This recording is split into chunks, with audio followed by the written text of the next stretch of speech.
Okay, guys. Well, got that on. Cotter pins in. You got it on. I got it on.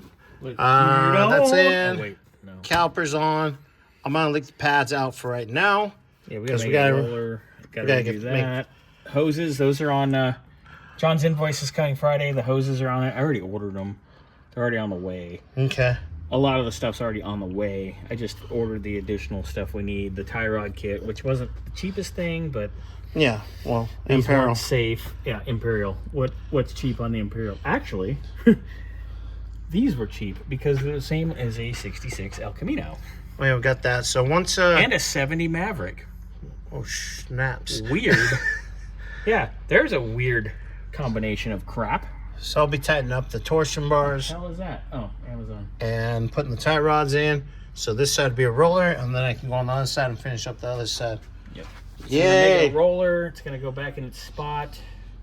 This will be. It's closer for sure, and then we're gonna wait on the next phase of parts. Yeah, next week or two. We found found more things wrong, unfortunately, but safety first, especially when it comes to brakes and steering. Yeah.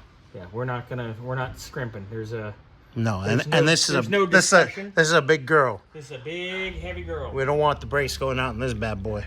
We ain't gonna go rocking no heifer with no brakes. Mine was just a Valiant, 4-door Valiant, and I went over a bridge, and all of a sudden my brakes went out, and thank God I got to go in the left turn lane real quick, and nobody was coming. Imagine your ex-wife with no brakes. That'll tear up some shit. Imagine my ex-wife with no brakes. That'll tear up some shit.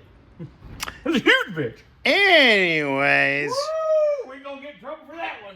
Yep. All right, guys. Later.